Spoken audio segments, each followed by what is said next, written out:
I'm very excited to be joined now by Dr. Richard Bosshardt. He is a senior fellow at Do No Harm, and especially for the purposes of this interview, he's also, it's important to say, a member of the American Society of Plastic Surgeons. Dr. Bosshardt, thank you so much for joining us. Well, thank you for having me.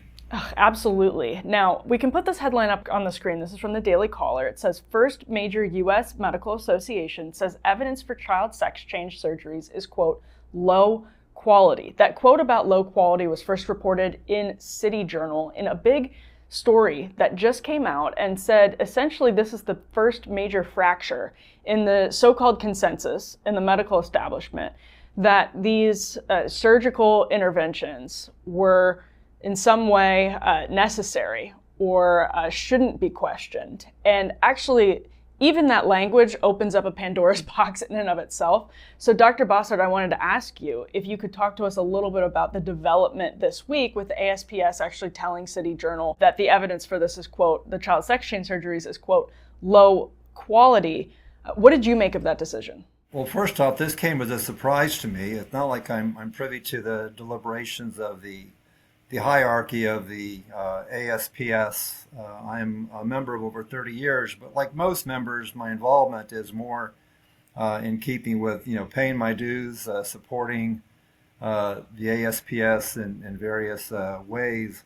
But I'm not, attending their policy meetings and things of that sort. This is definitely a surprise and a delightful one in the sense that this issue of consensus and settled science has been a contentious issue now for, I guess, several years. I think COVID kind of started the ball rolling because of all the disagreements about the management and the virus and so forth. And of course, this issue of gender-affirming care has become very contentious, with people on one side saying that this is a necessary medical intervention to prevent adolescents and children from committing suicide. The opposite side of the coin says that we are medicalizing people that have a condition that is in large part temporary. So the long and short is that I think that the fact that the ASPS is saying, wait a minute, we need to look at this more closely. We're not going to sign on to this right away. While it's not an actual renunciation, I think this idea of as someone put it, pumping the brakes a little bit is excellent. And I'm hoping it leads to other medical organizations getting the courage, which I think is what's required to say that we have to have these discussions and debates and not proceed as though it's settled science and there is a consensus on transitioning minors. The issue is really in minors. I don't think there's any real dispute going on about adults that are seeking to transition. Adults can make their own decision, but not children. Children don't have the agency that adults do. That's a really important point. And I wanted to ask, actually, just as a plastic surgeon, if you could talk to us a little bit about one of the big problems in this entire conversation about sex changes, gender transitions, which is there's a conflation of the surgical versus the medical, and the surgical interventions are obviously, that's, to borrow a phrase from Abigail Schreier, irreversible damage in almost every case. City Journal reported on insurance data showing thousands of double mastectomies among young women just in the last couple of years. That's different than what people describe as gender-affirming care in terms of that could be everything from pronouns to psychiatry or psychology. There's some really significant differences here. And as a plastic surgeon, perhaps you could talk to us about how significant the actual surgical interventions are for gender-affirming care when it's referred to that way. Well, plastic surgery is the last step. You don't see any surgery being done to transition someone who has not gone through a long process, typically a process of years of living as the opposite sex and of going through the whole issue of hormonal treatment and so forth. So we're kind of the caboose, but in some respects, I think that we're perhaps the most important part. But you can't separate the two. You can't separate the medical and the surgical because you can't do one without the other. With respect to the issue of surgery, one of the claims with respect to medical treatment is that you can reverse this. Now, that claim is disputed, and I won't go into that, but it is by no means considered a settled issue that these puberty blockers and cross-sex hormones are completely reversible. But I can tell you from 35 years of experience as a plastic surgeon, surgery is irreversible. Once you lay a knife to a patient, you will do things that can never be totally taken back. And when you're talking about radical, complex operations to construct, genitalia that does not exist naturally in an individual that is not genetically made to have that particular body part, you're talking about significant potential complications. No way this can be reversed. One of the things that people don't realize is the limitations of what we do. Taking a simple, relatively simple thing is this issue of top surgery. I hate the term. I mean, it's a little cutesy term that basically gets around the fact that you're cutting off normal breasts in young women. But when you do a mastectomy on somebody, or someone presents to you for reconstruction after having had a mastectomy, that is a very difficult reconstruction, and it typically is not going to be a one-step process. It's going to be anywhere from a 2 to 3 step process with potential for complications along the way. And the end result is never going to be a natural result. It's never going to be a breast that would have naturally occurred. You're not going to have the sensitivity, the shape and appearance, and other aspects of the breast are not going to be remotely natural. You're trying to produce a facsimile. And then when you're talking about trying to create an artificial vagina or create an artificial penis, I mean, the complexity shoots up orders of magnitude. I think some people seem to believe that you can learn how to do these things in a week-long or a weekend course and do them, intermittently or infrequently in your practice. I think that this kind of work is something that needs to be done by experts with a lot of experience doing a lot of this. And again, we're talking about minors here. We're not talking about adults. And that issue relates to, in some respects, to the issue, for example, of size. If you're trying to do things with a child-size penis, for example, you're not going to have the tissue that you have an adult to work with, and that's going to compromise what you can do.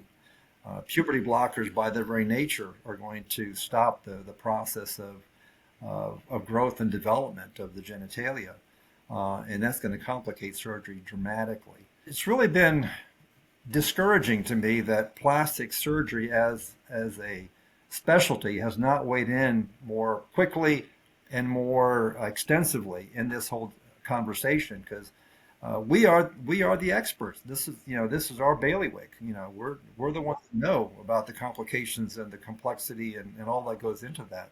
To me, it's so interesting that we are celebrating, I think rightfully so, the ASPS's willingness to give that statement to City Journal, and I think it is a landmark moment, but it seems strange that the ASPS, or a group like the ASPS, would even have to, and would do it, now that they did have to, years into this conversation, because the name of the group that you're a senior fellow at, as we mentioned earlier, is Do No Harm. I mean, it's a very simple concept. I guess I'm curious, Dr. Bosshardt, what you're hearing from others in the plastic surgery community who maybe now are, maybe this even precipitated the statement from the ASPS this week, are maybe now looking around and saying, this industry moved way too fast.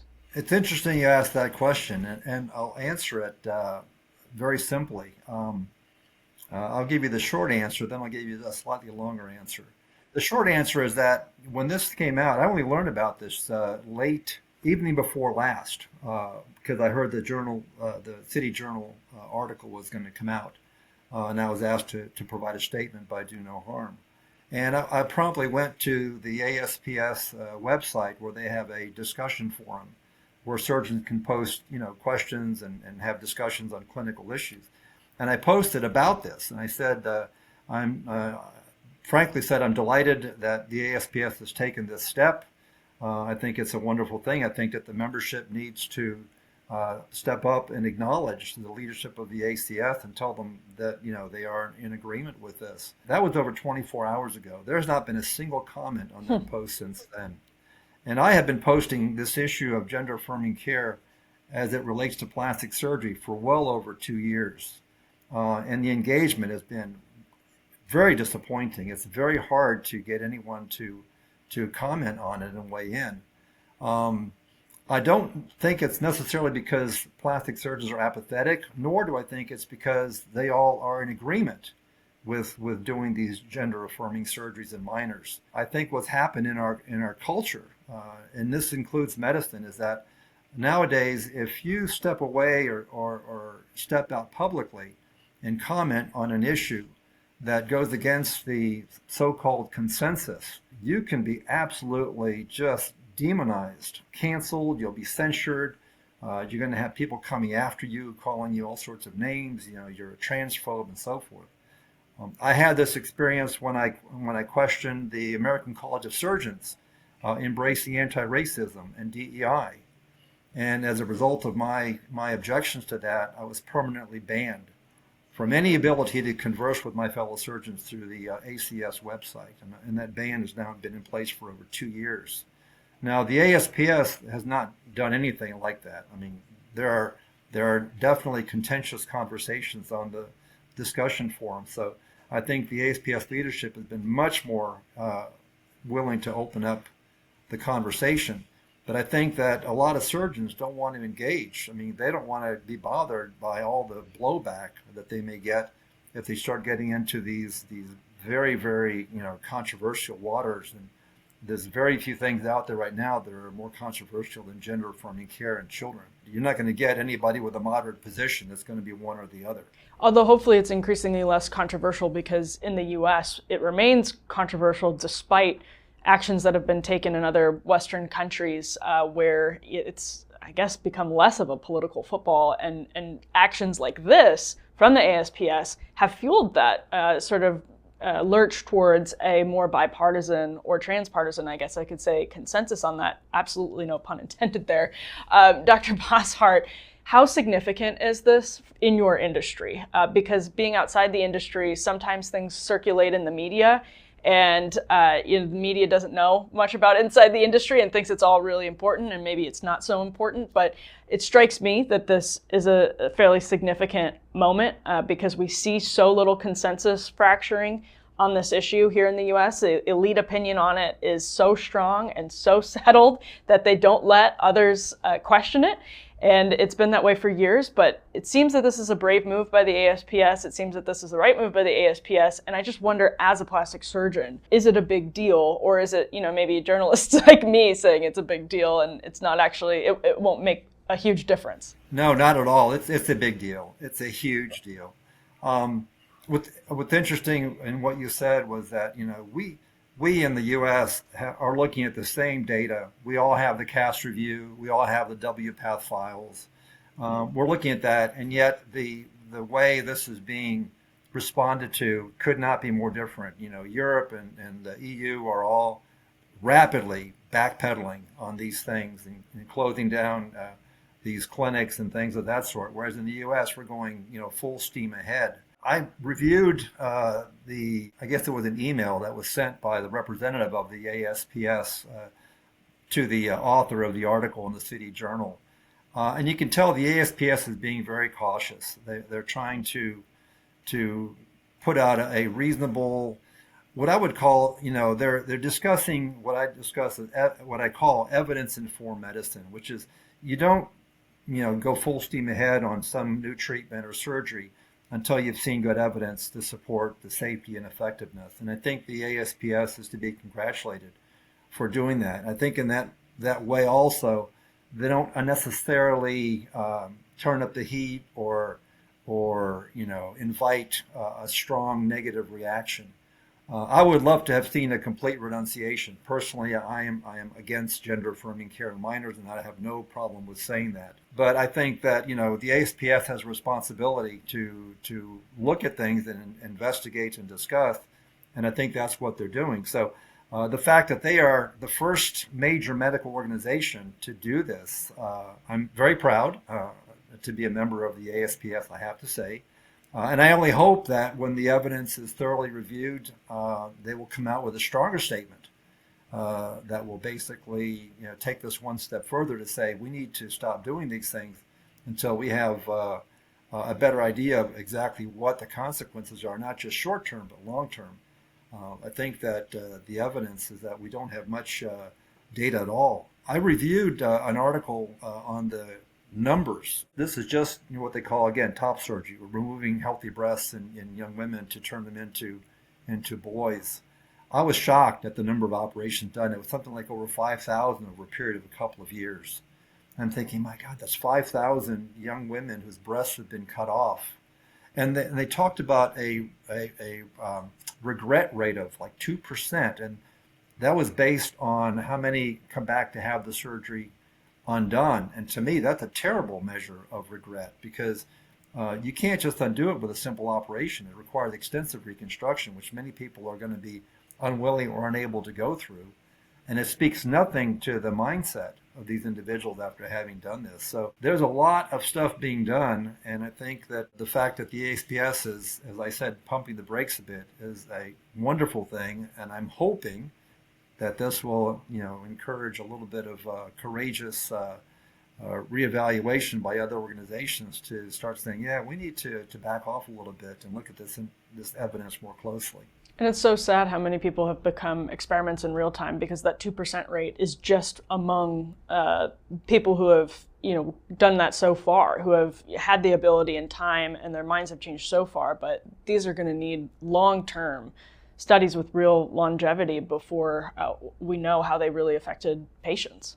And the consequences are so dire. I mean, to talk about a permanently crippled individual that can never restore what they lost. How many of those do you have to have before you say, hey, we better have really, really strong evidence that we are doing the right thing here? Everything I've read, and I'm not claiming to be some expert, but everything I've read about this, and I've done a fair amount because of my situation, says that the vast majority of minors that profess to be transgender, if you don't proceed to all these processes, to transition them, 80 to 90% of them will settle into their birth sex very comfortably over time. And so how many people are you treating needlessly, irreversibly, when it comes to surgery, just to manage those few? So true. Dr. Bosshardt, Senior Fellow at Do No Harm, thank you so much for your time today. Well, thank you for having me on. I appreciate that. I hope it's been helpful. All right, if you liked this clip, make sure to subscribe to the channel, the Undercurrents channel, that is. And for premium content, go over to undercurrents.tv. Feel free to leave us a review wherever you get your podcasts as well. It helps a lot.